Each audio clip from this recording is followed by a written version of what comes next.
गतकाली सृष्टि होइतिबा depression आज 25 मे सकाळ 5:30 रे पूर्व केंद्रीय बंगोपसागर रे डीप डिप्रेशन रूप नेला।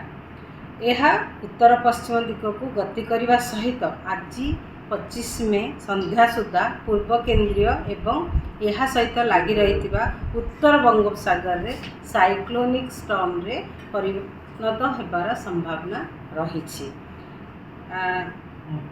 यह पुणी उत्तर पश्चिम दिग को गति करने सहित अधिक तीव्र हेब एवं 26 तारीख सकाळ सुधा सीवियर साइक्लोनिक स्टॉर्म रे परिणत होबार संभावना रही एवं 26 तारीख मध्यरात्रि सुधा सागर आइलैंड एवं खेपुपरा मझीरे बांग्लादेश एवं यह सहित लगी पश्चिम बंग उपकूल दे क्रॉस करिवार संभावना रही। सीवियर साइक्लोनिक स्टॉर्म जितेबाला क्रॉस करिवो से समय पवन गति 110 kilometre per hour to 120 kilometre per hour रहिबार संभावना रही। ता सहित गस्टिंग हो पारे 135 किलोमीटर पर आवर। सेतिपाई समस्त बंदर को सिग्नल जारी करा जायछि।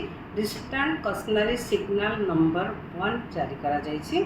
यार प्रभाव रे समुद्र अधिक अशांत रहिबो एवं पवनर गति मध्य बहुत बढ़ी चलिबो।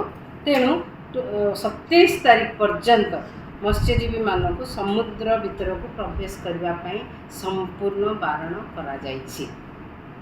आगामी 48 घंटा रे ओडिशा राज्य रे किछि स्थान रे वर्षा हल्का मध्यम वर्षा हो पारे। ता सहित नॉर्थ कोस्टल ओडिशा रे अनेक स्थान रे हल्का मध्यम वर्षा हेबा सहित गोटे दुटा स्थान रे प्रबल वर्षा हो पारे। से डिस्ट्रिक्ट गुड़ी कहले जगतसिंहपुर, केन्द्रापड़ा, भद्रक, बालेश्वर रे गोटे दुटा जगार प्रबल वर्षा हो पारे। ता सहित हल्का मध्यम वर्षा तो रही किंतु गोटे दुटा जगार प्रबल वर्षा होबार संभावना रही। काली माने 26 तारीख रे नॉर्थ कोस्टल ओडिशा रे अनेक स्थान रे हल्का मध्यम वर्षा रहिबा सहित प्रबल अति प्रबल वर्षा हो पारे। बालेश्वर, भद्रक डिस्ट्रिक्ट रे गोटे दुटा जगार आ प्रबल वर्षा गोटे दुटा जगार मयूरभंज डिस्ट्रिक्ट रे भी हबार संभावना रही। ता सहित उपकूल अंचल रे पवनर गति 40 ରୁ 50 किलोमीटर पर आवर रहिबार संभावना सहित मझे मझे झटका पवन हो पारे। Gusting to 60 kilometre per our.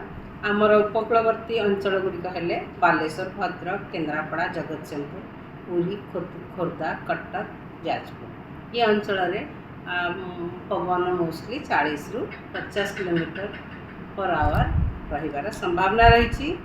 26 तारीख रे मयूरभंज, केउंझर, बालेश्वर, भद्रक, जाजपुर, कटक, केन्द्रापड़ा जिले में 40 ରୁ 50 किलोमीटर पर आवर रहिबा सहित गस्टिंग 60 किलोमीटर पर आवर पवन गति रही।